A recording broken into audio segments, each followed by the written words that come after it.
questão de ler novamente, mesmo a igreja conhecendo, né, mas ler novamente os pontos citados nos 5 solas.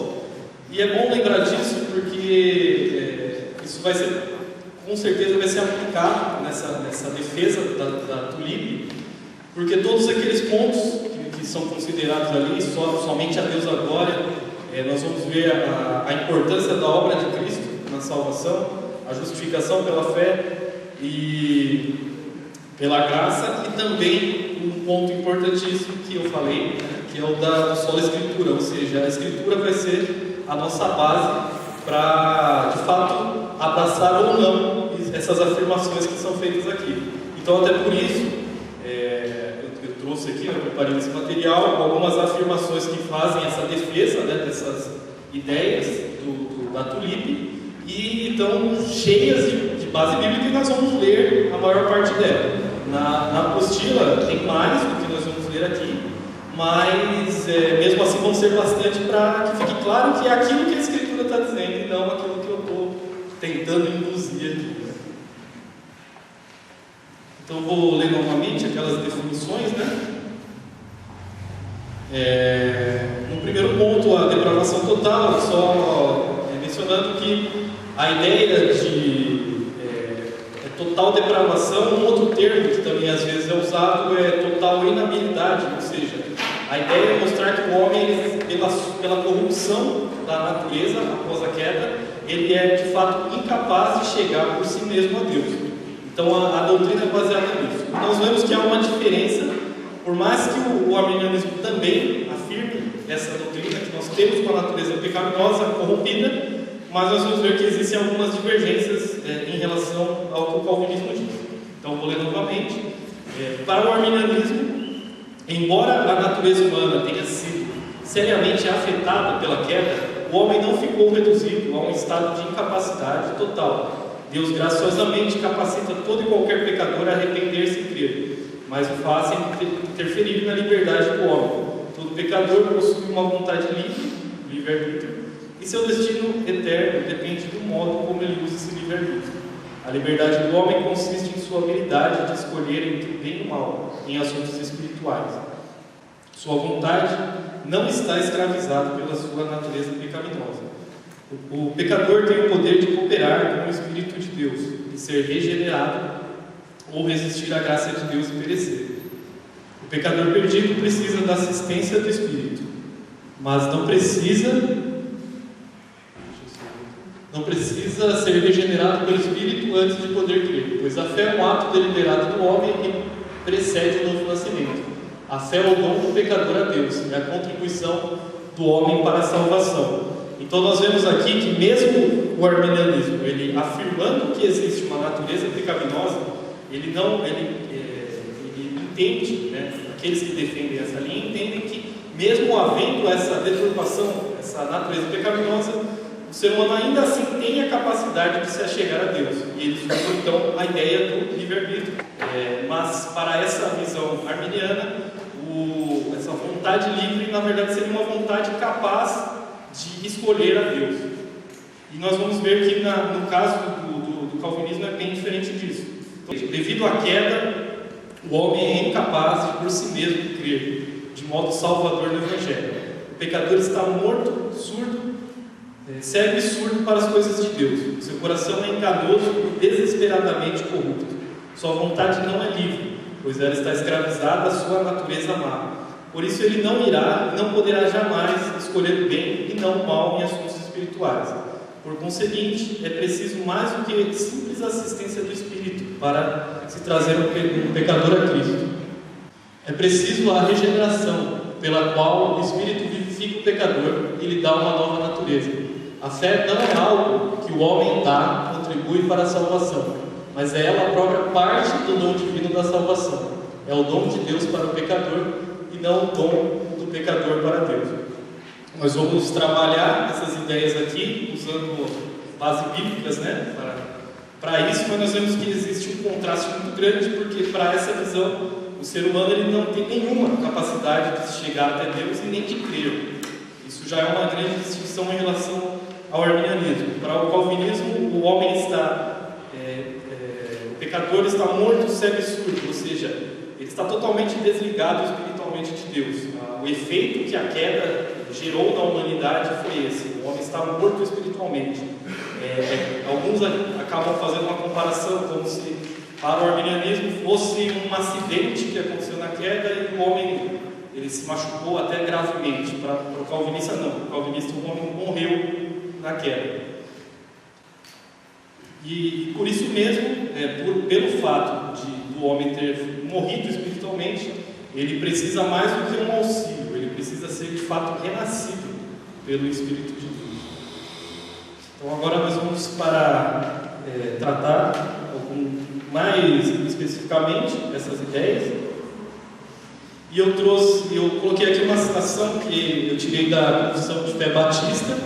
Como eu tinha falado no começo, né? A igreja, ela, através de decisões de concílios, de reuniões, ela elaborava documentos que serviam de padrão para a própria conduta dos seus membros e também como uma afirmação daquilo que a igreja cria. No caso da Igreja Batista, esse documento foi elaborado em 1689, ele foi baseado na Confissão de Fé de Westminster, que até hoje é a base para a Igreja Presbiteriana. Então, existem muitas semelhanças entre os textos, né?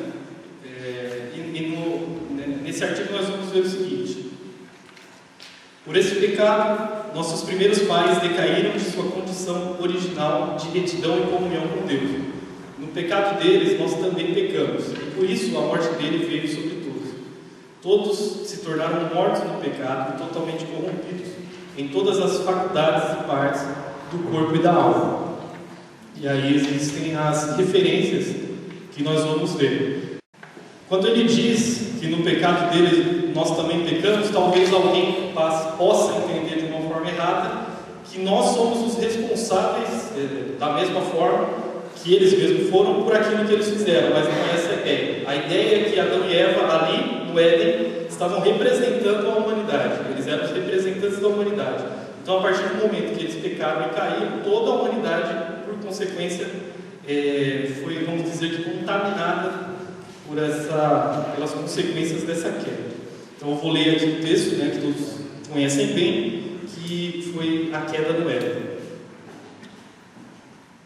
Deus já havia dito a Adão e a Eva, que não devia comer daquele fruto, mas o que aconteceu foi o seguinte: quando a mulher viu que a árvore parecia agradável ao paladar, era atraente aos olhos e, além disso, desejável para dela se obter discernimento, tomou do seu fruto, comeu e o deu ao seu marido, que comeu também. Os olhos dos dois se abriram e perceberam que estavam nus. Então juntaram folhas de figueira para cobrir-se. Ouvindo o homem e sua mulher os passos do Senhor Deus que andavam pelo jardim, quando soprava a brisa do dia, esconderam-se da presença do Senhor Deus entre as árvores do jardim. Então a consequência desse pecado, dessa desobediência, foi imediata. Eles passaram a ter essa noção que antes eles não tinham. Isso, nós vemos que a consequência foi que eles já passaram a se esconder de Deus. Então foi uma separação imediata. Deus havia dito que se eles comessem do fruto daquela árvore, certamente morreriam. Talvez o primeiro entendimento de quem faz essa leitura seja uma morte física, mas nós vemos pelos vários versículos que nós vamos ler e pelo relato bíblico, pela sequência, que primeiramente a ideia ali é da morte espiritual, da separação de Deus, e que também, como consequência, trará a morte física, que era algo que eles não iam enfrentar se eles não tivessem pecado. O outro versículo, né, que estava como base naquela afirmação era Romanos 3:23, que diz que todos pecaram e destituídos estão da glória de Deus. E aí nós vamos trabalhar muito essa ideia, que talvez, não sei se alguém aqui talvez tenha essa ideia, mas nós temos que ter bem claro que todas as pessoas indistintamente são pecadores e que têm uma natureza pecaminosa. Então nós vamos ler muitos textos para deixar isso bastante claro. E que esse pecado nos separa de Deus. Efésios 2:1-3 diz o seguinte: vocês estavam mortos em suas transgressões e pecados, nos quais costumavam viver, quando seguiam a presente ordem desse mundo e o príncipe do poder do ar, o espírito que agora está atuando nos que vivem na desobediência. Atualmente, todos nós também Anteriormente, todos nós também vivíamos entre eles, satisfazendo as vontades da nossa carne, seguindo os seus desejos e pensamentos. Como os outros, éramos por natureza merecedores da ira. Aqui Paulo está falando à igreja de Éfeso, são crentes, né, a quem ele está dirigindo essa mensagem, e ele está falando do passado deles, ou seja, de como era antes da conversão, da vida comum que eles levavam antes de serem convertidos. E as palavras que ele usa aqui são muito claras. Diz que eles estavam mortos em suas transgressões e pecados. Não era um simples desvio, não era um problema pequeno a ser resolvido, não, eles estavam de fato mortos espiritualmente. E isso afetava a forma como eles viviam. Por eles terem uma visão deturpada da própria realidade, isso afetava seus desejos, pensamentos e suas atitudes. E por isso eles eram merecedores da ira. Por que eram merecedores da ira? Porque Deus é santo. Nós vamos ver que existe esse contraste, e isso um pouco mais para frente. O grande problema da nossa natureza pecaminosa, dessa condição em que nós nos colocamos e que nos afasta de Deus, é justamente esse, porque Deus é santo, Deus é perfeito, então Ele não aceita o pecado de forma alguma. E por isso mesmo, por essa natureza que nós herdamos e que nós mantemos, vamos dizer assim, que nós vivemos até a conversão, essa ira é merecida, o julgamento de Deus sobre os pecadores é merecido. Em Romanos 5,12 diz o seguinte: portanto, da mesma forma como o pecado entrou no mundo por um homem, e pelo pecado a morte, assim também a morte veio a todos os homens, porque todos pecaram. Foi aquilo que eu falei no começo. Adão e Eva, ali naquele momento, estavam representando toda a humanidade, e foi a partir deles que o pecado entrou no mundo. E todos, naturalmente, todos já nascem com essa natureza que nos leva ao pecado. Nós desejamos o pecado naturalmente. Um outro texto, Gênesis 6,5: o Senhor viu que a perversidade do homem tinha aumentado na terra e que toda a inclinação dos pensamentos do seu coração era sempre e somente para o mal. Esse texto aqui, pouco antes de Deus enviar o dilúvio, ele estava constatando, mostrando que toda a humanidade estava tendendo a essa prática. Todos eles tinham pensamentos voltados para o mal. Então já era algo que, vamos dizer, que era global, era uma coisa que não era prática de alguns, não, toda a humanidade estava corrompida. Isso é efeito da queda. Outro texto que deixa bastante clara essa nossa condição, Jeremias 17,9: o coração é mais enganoso do que qualquer outra coisa, e sua doença é incurável. Quem é capaz de compreender? É interessante nós pensarmos nesse versículo, porque hoje em dia existe uma mensagem comum, que o importante é você ser feliz, o que é importante é você seguir o seu coração. Não faça isso. Rejeite totalmente essa mensagem, porque o seu coração é pecaminoso, ele vai te levar na direção oposta àquela que Deus deseja que você siga. Fica muito claro isso, que essa corrupção que aconteceu na queda e que nos afeta, ela nos toma por completo. Nossos sentimentos, nossos pensamentos, tudo isso está corrompido, e por isso mesmo é necessário que Deus esteja agindo para que isso seja corrigido, Outro texto, Tito 1,15: para os puros todas as coisas são puras, mas para os impuros e descrentes nada é puro. De fato, tanto a mente como a consciência deles estão corrompidas. Então aqui existe mais uma vez essa demonstração, quando ele fala da mente e da consciência. Tudo, de uma forma geral, foi afetado com a queda. Não há nada na nossa natureza que tenha ficado intacto depois dessa queda de Adão e Eva. E até por isso que existe, quando eu falei no começo, que chama total depravação ou total inabilidade. Esse total ele tem dois sentidos. Ele tanto diz respeito a essa totalidade, como eu acabei de falar, de afetar toda a nossa essência, como também total no sentido de todos serem afetados. Então tem esses dois sentidos. Todos os seres humanos foram afetados por essa queda, todos têm essa natureza pecaminosa, e toda essa nossa natureza está afetada, todo o nosso ser, de uma forma geral, está afetado por essa corrupção. Um outro texto bastante conhecido que deixa muito claro essa condição está em Romanos 3, de 10 a 18, diz o seguinte: como está escrito, não há nenhum justo, nenhum sequer. Não há ninguém que entenda, ninguém que busque a Deus. Todos se desviaram, tornaram-se juntamente inúteis. Não há ninguém que faça o bem, não há um sequer. Suas gargantas são como um túmulo aberto, com suas línguas enganam. O veneno de serpentes está em seus lábios. Suas bocas estão cheias de maldição e amargura. Seus pés são ágeis para derramar sangue, e ruína e desgraça marcam os seus caminhos. E não conhecem o caminho da paz. Aos seus olhos é inútil temer a Deus. Alguns talvez possam ver esse texto e de repente pensam: nossa, isso é muito exagero, não é assim, né? Mas isso mostra a nossa capacidade, assim como eu falei no começo, nós somos incapazes de nos achegar a Deus. Ao mesmo tempo, nós somos muito capazes de fazer o mal na sua plenitude. E se não fosse pela própria ação de Deus retendo essa nossa capacidade, nós faríamos coisas muito piores do que nós já fazemos. E aqui ele dá vários exemplos, né? Ele fala sobre a forma como eles usam a língua, como eles enganam, que é o fruto dessa natureza. Uma mente que está contaminada, né? Sentimentos contaminados vão gerar atitudes pecaminosas. Um argumento que pode ser usado muitas vezes é que mesmo pessoas que nem foram convertidas, elas fazem boas obras. E de certa forma isso é verdade, mas é interessante nós observarmos o que a Bíblia fala a respeito das boas obras, o que são de fato as boas obras. E a Confissão de Fé Batista ela define dessa forma: boas obras são somente aquelas que Deus ordenou em sua santa palavra, e não as que os homens inventam, sem respaldo da palavra de Deus. Movidos por um zelo cego ou por algum pretexto de boas intenções.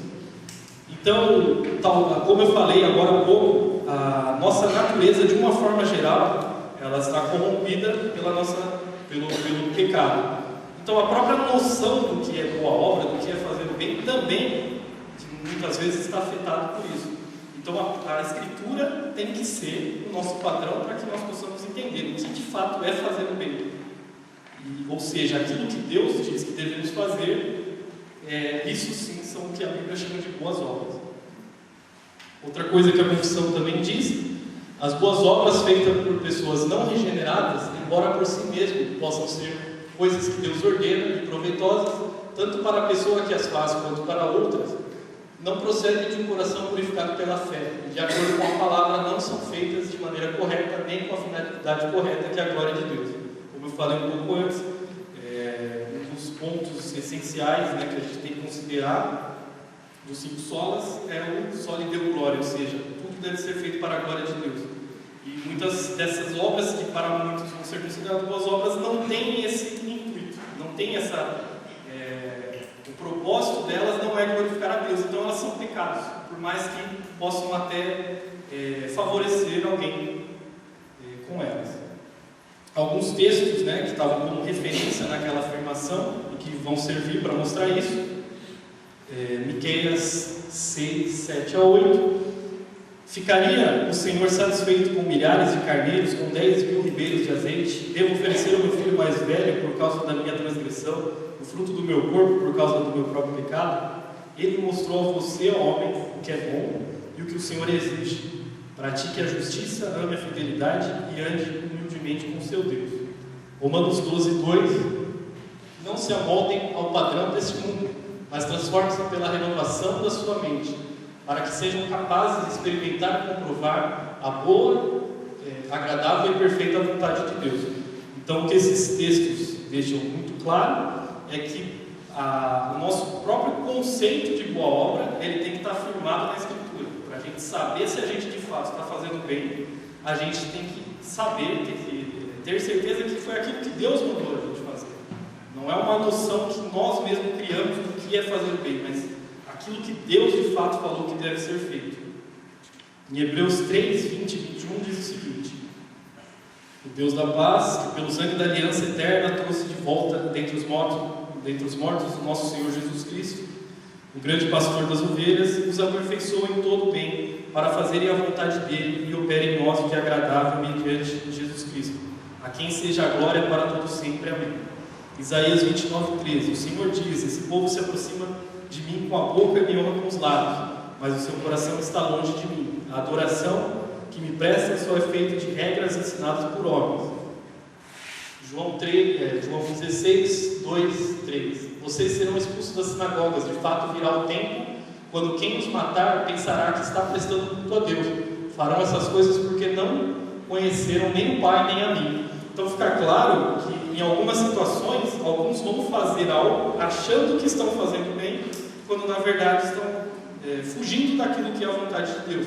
Por isso que sempre é algo que a gente tem que deixar muito fixo na nossa mente. A Escritura sempre vai ser o padrão para tudo na nossa vida, para todo tipo de comportamento, né, que nós vamos ter, qualquer escolha e atitude que nós vamos tomar.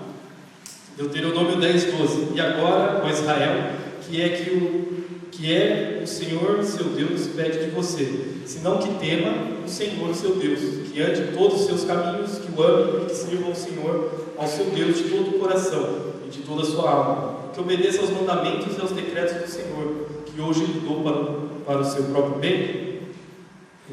Romanos 10:2. Pois posso testemunhar que eles têm zelo por Deus, mas o seu zelo não se baseia no conhecimento.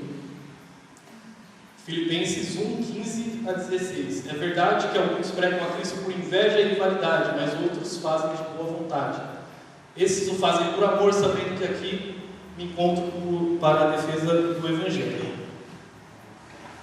Aqui mais alguns versículos que deixam bastante claro que em alguns momentos as pessoas até vão entender se está fazendo bem, quando na verdade estão longe disso. Agora esse texto de Hebreus 11:6 diz respeito àquela segunda parte, quando fala de um incrédulo fazendo boas obras. E esse texto é muito claro, como isso não agrada a Deus de fato.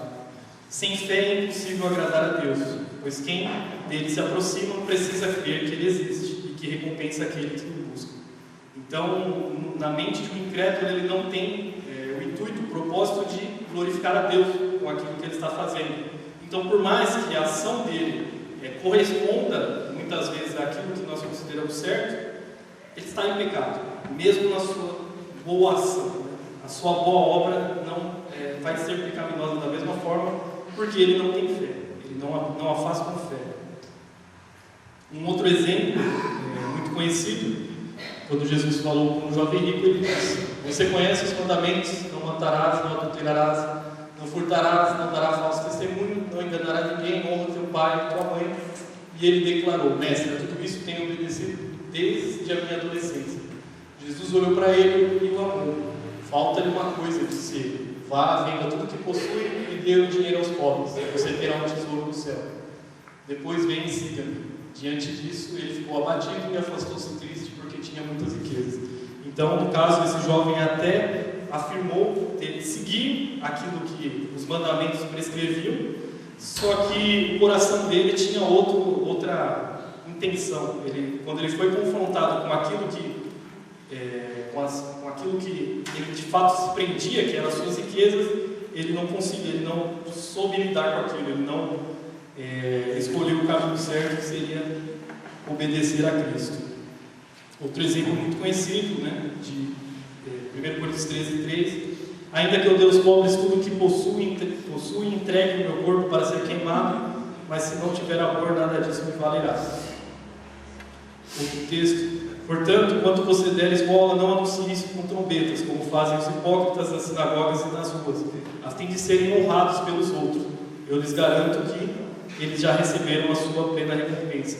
Então, o que está sendo mostrado aqui é que muitas vezes, muitas pessoas vão estar realizando algo que em si seria considerado como, por exemplo, citado aqui, dar esmola, ajudar pessoas, ajudar os pobres.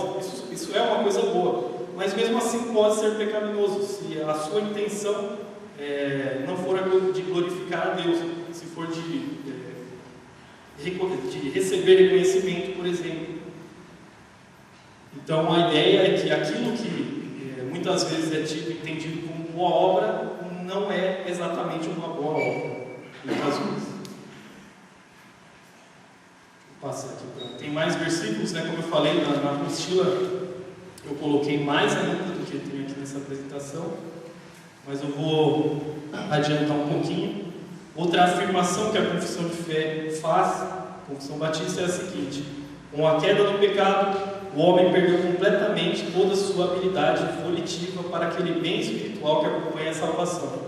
Por isso, o homem natural é inteiramente adverso a esse bem e está morto em pecado. Ele não é capaz de se converter por seu próprio esforço e nem mesmo de se dispor a isso. É aquilo que eu tinha comparado, que eu tinha comentado, e que já é uma divergência entre o arminianismo e o calvinismo. A ideia que o homem ele está de fato morto, que ele não tem a capacidade nem de se achegar a Deus. E nós vamos ver textos, né, que vão embasar essa ideia. Como resultado da transgressão de Adão, os homens são nascidos em pecado e são por natureza espiritualmente mortos. Portanto, para se tornarem filhos de Deus e entrarem no seu reino, precisam nascer de novo do Espírito. Nós tínhamos lido no início que para o arminianismo eles entendiam que mesmo que o homem, mesmo nessa condição, tendo essa natureza pecaminosa, ele é capaz de desenvolver essa fé e aceitar o convite que é feito por Deus para a salvação. Mas não é o caso. Pelo fato deles estarem mortos, é necessário que Deus faça com que eles renasçam. Nós vemos aqui, né, sobre a queda, em Gênesis 2,16, Adão foi colocado no jardim, foi advertido para não comer do fruto, do bem e do mal, sob a pena de imediata morte espiritual. Mas ele desobedeceu e comeu, e trouxe morte espiritual para si e sobre a raça toda. Davi confessou que tanto eles como os demais homens foram nascidos em pecado. Esse é um ponto interessante, nós vamos ler esses versículos só para confirmar isso, mas muitos séculos antes dessa ideia que o arminianismo trouxe, né, do livre-arbítrio, existiu, acho que no século V, um pouco antes, um homem chamado Pelágio, que ele trazia uma doutrina em que ele entendia que o ser humano ele não tinha essa natureza pecaminosa. Como eu falei, os arminianos eles acreditam que existe sim uma natureza pecaminosa, mas que ela não é totalmente corrompida. Existe algum fragmento, vamos dizer assim, de bem no próprio ser humano que o leva a crer, que ele pode vir a crer. No caso de Pelágio, ele pregava que não existia essa natureza. Então o homem ele podia de fato escolher entre o bem e o mal livremente, não havia nenhum tipo de tendência. E hoje em dia isso é muito comum, nós vemos na sociedade, isso foi desenvolvido depois por muitos filósofos, a ideia de que é um meio que corrompe o ser humano. Então não é algo que vem do próprio ser humano. O ser humano, vamos dizer que ele é neutro, e é um meio que corrompe o ser humano e o leva a fazer o mal e tudo mais. E é uma ideia falsa. A Bíblia mostra que, como efeito da queda, toda a humanidade naturalmente já nasce com essa tendência ao pecado, e nós vamos ver textos bíblicos que deixam isso bastante claro, né?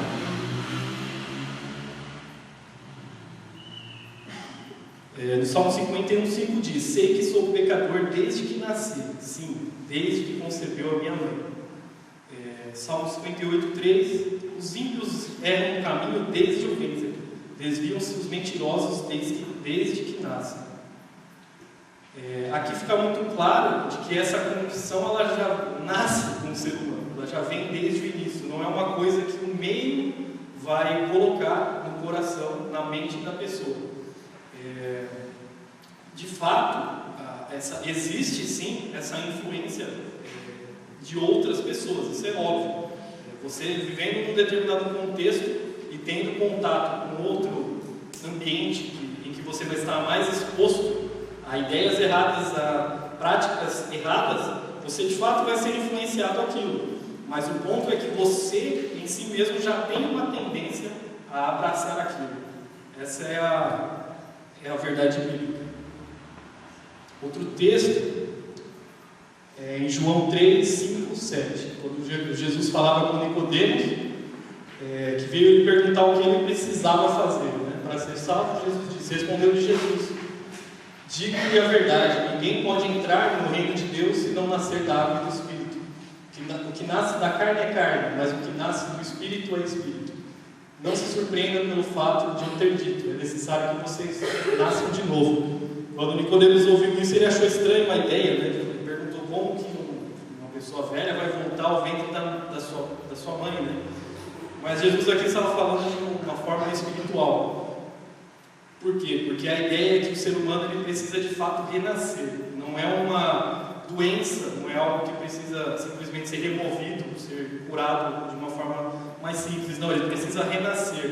É necessário que Deus coloque uma nova vida no ser humano. Ele precisa ser vivificado. E a ideia que Jesus diz aqui, que ninguém vai entrar no reino se não passar por esse novo nascimento, que é o que nós entendemos, nós vemos em outros versículos como sendo chamado de regeneração. Aqui, inclusive, ele fala que aquele que nasce da carne é carne, mas o que nasce do Espírito é Espírito. Uma ideia que é bom ser colocada é que a Bíblia, quando ela fala em carnalidade, ela não está falando simplesmente da matéria, ela não está falando do nosso corpo físico, simplesmente. Ela está tratando justamente dessa natureza pecaminosa, dessa tendência a fazer aquilo que desagrada a Deus. Então ele geralmente coloca esse contraste. A carnalidade seria essa tendência pecaminosa, enquanto viver pelo Espírito é buscar as coisas de Deus. Então ele mostra, Jesus diz a Nicodemos isso, que aquele que nasce da carne é carne, aquele que se mantém na carnalidade não vai nem desejar o reino de Deus.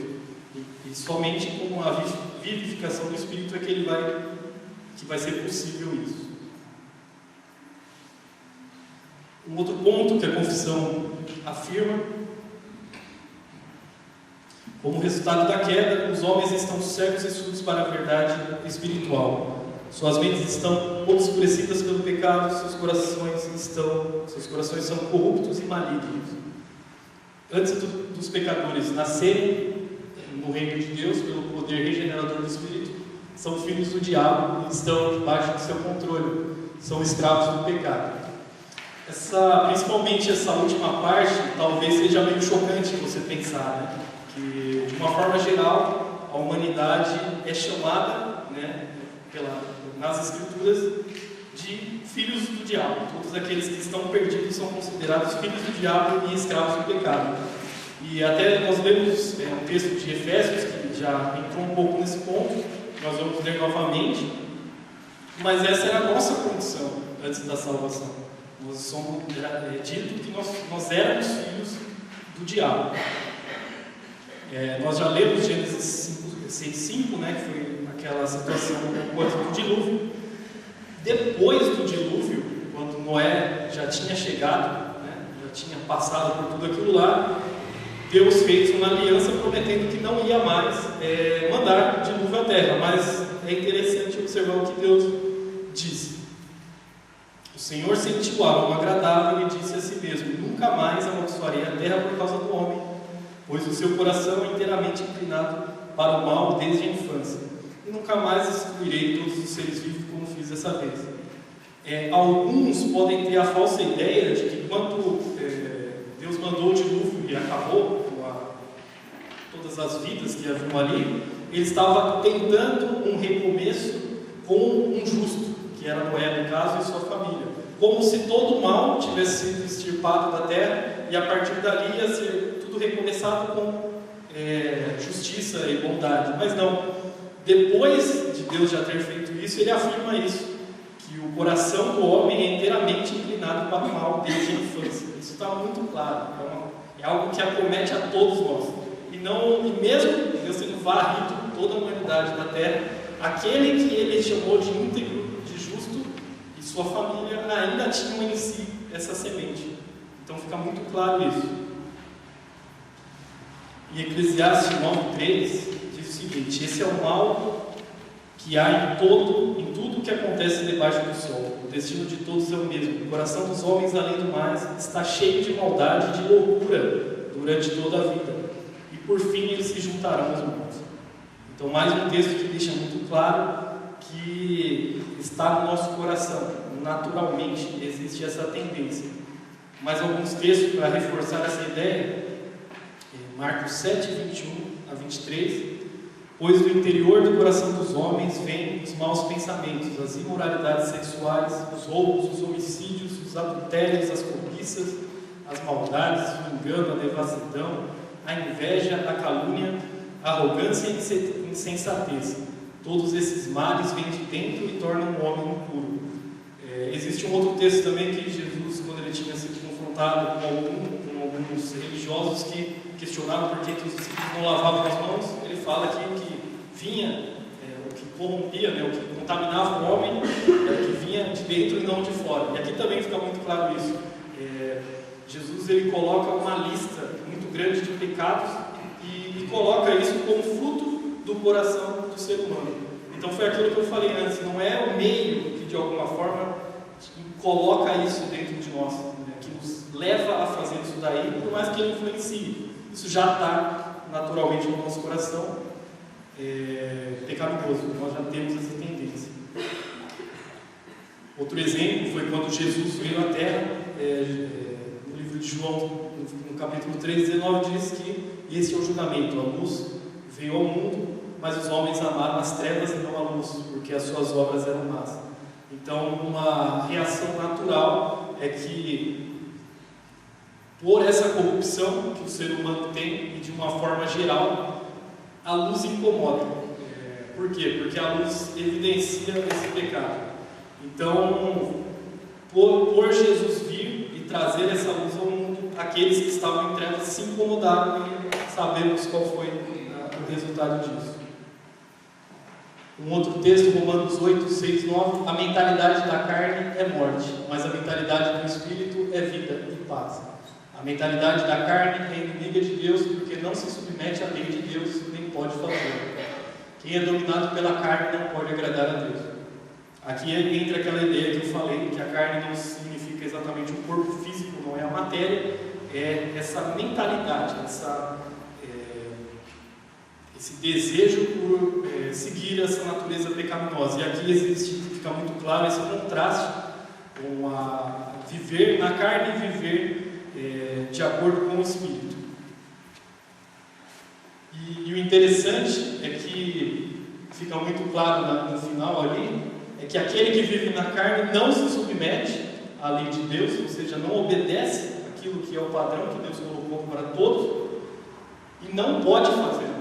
Então não existe essa capacidade, mesmo que, além de ele não querer, porque essa natureza leva a isso, o desejo é justamente o contrário àquilo que Deus determina, mas não há capacidade, por mais que caso existisse a vontade, não existe a capacidade para isso. Outro texto confirmando essa ideia que quem não tem o Espírito não aceita as coisas que vêm do alto, as coisas que vêm do Espírito de Deus, pois lhes são loucura e não é capaz de entendê-la, porque elas são discernidas espiritualmente. É interessante, eu tinha lido Romanos 13, um bom trecho. Se nós lermos o livro de Romanos desde o início, principalmente o capítulo 1, nós vemos que Paulo ele começa falando sobre a criação por si só ser a revelação de Deus para os homens, e que só através da observação da criação o ser humano ele deveria ser capaz de reconhecer o seu Criador e reconhecer os seus atributos. Só que, do contrário, o que o ser humano fez e faz é contrário a isso. Ele adora criaturas no lugar disso, ele busca paixões próprias, ele segue rumos antinaturais. E por quê? Porque ele não consegue mais enxergar isso, ele não tem mais a capacidade de entender, de compreender a Deus e de fazer o bem. Quando Deus criou tudo, nos 6 dias em que Ele criou tudo o que existe, nós vemos que no final de cada dia aparece o termo que Deus viu que era bom. Sempre aparece essa terminologia para mostrar que até aquele momento da queda, toda a criação era boa, tudo estava bem.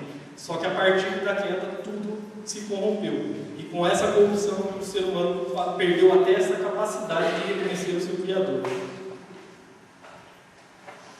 Outro texto, em Efésios 4, 17 a 19, Paulo se dirigindo a uma igreja, a igreja de Éfeso, fala: Assim eu lhes digo, e no Senhor insisto, não vivam mais como gentios que vivem na futilidade dos seus pensamentos. Eles estão obscurecidos no entendimento e separados da vida de Deus, por causa da ignorância que estão, devido ao endurecimento dos seus corações. Tendo perdido toda a sensibilidade, eles se entregaram à depravação, cometendo com avidez toda espécie de impureza. Então aqui o que ele está fazendo é falando para que a igreja não voltasse a repetir aquilo que eles viveram no passado e que ainda era a prática dos gentios, né? Que era aquele povo não judeu e que ainda não conhecia o Evangelho. No caso, a igreja de Éfeso também era composta por gentios, né? Mas pessoas que já haviam conhecido o Evangelho e que já haviam mudado de vida. Mas os gentios que ainda não haviam conhecido continuavam praticando aquelas coisas. Um outro texto, Efésios 5:8, porque outrora vocês eram trevas, mas agora são luz no Senhor, vivam como filhos da luz. Então é mais uma comparação, fazendo um contraste com essa antiga natureza e o fruto da conversão, aquilo que Deus realizou na vida deles. Sobre aquela parte que eu falei, que é meio difícil de, talvez, afirmar, é meio forte de se dizer, né? Quanto a ser que o pecador, o homem natural, é filho do diabo, nós vemos um texto em que o próprio Cristo fala isso de uma forma bem clara. Vou estar lendo aqui. Nesse texto aqui, Jesus tinha sido confrontado por alguns escribas e fariseus e eles começaram a fazer várias perguntas para ele. E em um determinado momento ele disse isso: vocês pertencem ao pai de vocês, o diabo, e querem realizar o desejo dele. Ele foi homicida desde o princípio e não se apegou à verdade, pois não há verdade nele. Quando mente, fala sua própria língua, pois é mentiroso e pai da mentira. Em Efésios 2:11-12 diz: portanto, lembre-se que anteriormente vocês eram gentios por nascimento e chamados incircuncisos pelos que se chamam, chamados de incircuncisão pelos que se chamam circuncisão, feita no corpo por mãos humanas, que naquela época vocês estavam sem Cristo, separados da comunidade de Israel, sendo estrangeiro quanto às alianças da promessa, sem esperança e sem Deus no mundo. Então é importante, com isso, nós entendermos que, devido à queda, a nossa condição natural é de filhos do diabo. Antes da nossa conversão, antes de que Deus trouxesse esse novo nascimento, nós éramos filhos do diabo, assim como todos aqueles que estão perdidos estão nessa condição. Então não existe uma neutralidade, não existe uma condição que seja diferente dessas duas. Ou são filhos de Deus ou são filhos do diabo, são servos de Cristo ou escravos do pecado. Não existe uma outra opção. Esse foi o resultado da queda. Outros textos fazendo ainda essa comparação e colocando esse contraste entre a nova vida e a vida antiga. 2 Timóteo 2:25-26 diz: deve corrigir aqui é Paulo falando com Timóteo, instruindo Timóteo. Ele diz: deve corrigir com mansidão os que se lhe opõem, na esperança de que Deus lhes conceda o arrependimento, levando-os ao conhecimento da verdade, para que assim voltem à sobriedade e escapem da armadilha do diabo, que os aprisionou para fazerem a sua vontade. Em 1 João 3:9-10: todo aquele que é nascido de Deus não pratica o pecado, porque a semente de Deus permanece nele. Ele não pode estar no pecado, porque é nascido de Deus. Dessa forma sabemos quem são os filhos de Deus e quem são os filhos do diabo. Quem não pratica a justiça não procede de Deus, e também quem não ama o seu irmão. E em seguida, sabemos que somos de Deus e que o mundo todo está sob o poder do maligno. Então são textos muito claros, principalmente esse de 1 João 3:9-10, quando ele fala sobre a vida em pecado. O crente ele não pode estar vivendo em pecado. Quem está vivendo em pecado é aquele que ainda está na sua condição natural de não resgatado, de perdido. E em seguida fica muito claro a afirmação de que o mundo está sob o poder do maligno. Então, se Deus não nos resgata dessa condição perdida, se não existisse essa ação de Deus de salvação, de tirar, de gerar essa nova vida nos corações, todos estariam perdidos, todos estariam caminhando em direção ao inferno.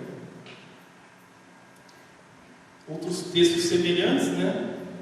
Em João 8:34, diz que Jesus respondeu: digo-lhes a verdade, todo aquele que vive pecando é escravo do pecado. Romanos 6:20, todos vocês eram escravos do pecado, estavam livres da justiça. Tito 3:3, houve tempo em que nós também éramos insensatos e desobedientes, vivíamos enganados e escravizados por toda espécie de paixões e prazeres, vivíamos na maldade e na inveja, sendo detestáveis e odiando uns aos outros. Então aqui é o contraste que existe. Todos aqueles que não foram renascidos por Deus estão nessa condição. Isso é interessante também deixar claro, que isso varia de pessoa para pessoa em termos de intensidade. Alguns vão ter problemas piores do que outros, vamos dizer assim. Existiu uma lista ali que eu li alguns minutos atrás, Jesus falando de todos aqueles problemas que surgem do coração. Nem todas as pessoas vão praticar exatamente todas aquelas coisas. Alguns vão fazer coisas muito piores do que outros. Mas o que a gente deve ter em mente é que tudo aquilo está no nosso coração. Existe esse potencial no nosso coração para praticar todo esse tipo de coisa. E é o próprio Deus que impede muito dessas coisas, que não deixa que isso chegue ao seu máximo potencial. Quanto aos os que não são salvos, e é Ele que traz essa salvação que nós precisamos. Um quarto ponto, né, que a confissão afirma: o domínio do pecado é universal, todos os homens estão debaixo do seu poder, por conseguinte ninguém é justo nem um só. O quinto, os homens sendo deixados em seu estado de morte são incapazes por si mesmos de se arrepender, de crer no Evangelho ou de vir a Cristo. Não têm poder em si mesmo para mudar sua natureza ou preparar-se para a salvação. Nós já lemos vários textos, né, mostrando essa condição, né, que essa incapacidade do ser humano, não há como ele por si só sair dessa condição natural em que ele se encontra. Eu vou só estar lendo mais alguns textos que reforçam essa ideia. Se tu, soberano Deus, registrasses os pecados, quem escaparia? Mas contigo está o perdão para que seja temido. Quem poderá dizer: purifiquei o coração, estou livre do meu pecado? Não existe ninguém que possa fazer isso. Todavia não há um justo na terra, ninguém que pratique o bem e nunca peque. Assim cheguei a essa conclusão: Deus fez os homens justos, mas eles foram em busca de muitas intrigas. Então a ideia é que em Adão, o ser humano tinha sido criado bom e perfeito. Com a queda, todos começaram a buscar o que é contrário à vontade de Deus. Isaías 53:6, todos nós, tal qual ovelhas, nos desviamos, cada um de nós voltou para o seu próprio caminho, e o Senhor fez cair sobre ele a iniquidade de todos nós. Mais uma vez, a ideia geral, de que todos se desviaram daquilo que Deus havia proposto. E aqui existem vários outros textos na apostila, vocês podem conferir. Eu acho que não vai dar para ficar lendo todos aqui, mas a ideia da depravação no ser humano fica muito clara, dessa natureza que já leva na direção contrária a Deus. Isso já é natural do ser humano, e não há, como nós lemos em vários textos aqui, nada que o ser humano possa fazer. Existe um outro texto nos Evangelhos em que Jesus diz que se você tem uma candeia ou uma vela, você deve colocar ela num lugar que ilumine todo o ambiente, para que todo aquele que chega consiga enxergar bem aquilo, todo o ambiente. E ele diz que a candeia, né, a vela, no caso do nosso corpo, seria os nossos olhos. Ele faz uma metáfora dizendo que a forma como nós vemos, né, entendemos o mundo, vai afetar todo o nosso corpo. Ou seja, se nós tivermos um entendimento errado da realidade, isso vai afetar tudo em nós, nossos sentimentos, nossos pensamentos, nossas atitudes. E é isso que acontece, como eu falei em Romanos 1, mesmo com a criação expondo, tudo o que Deus fez e todos os seus atributos, o ser humano naturalmente rejeita isso e busca o seu próprio caminho. Então, fica muito claro isso. E o problema, como eu tinha mencionado antes, problema entre aspas, é que perante essa condição que nós temos de pecado, Deus, no extremo oposto, Ele é santo. E sendo santo e sendo justo, Ele pune o pecado, Ele não pode aceitar o pecado. Então, sendo assim, estando tão distantes de Deus, estando fazendo aquilo que o desagrada, a única saída, o único resultado que pode acontecer disso é que nós sejamos condenados por isso. E por isso mesmo, o próximo ponto que nós vamos ver é a alternativa que o próprio Deus criou para nos salvar dessa condenação que seria justa. Então, resumindo de uma forma muito simples, todos nós temos toda a nossa essência contaminada pela nossa natureza pecaminosa e por isso merecemos a condenação de Deus. Merecemos, é justo que Deus nos condene ao inferno. E por isso mesmo, pela nossa incapacidade de conseguir fazer alguma coisa e fugir dessa condição, Ele mesmo envia uma alternativa, envia a salvação para aqueles que Ele escolheu.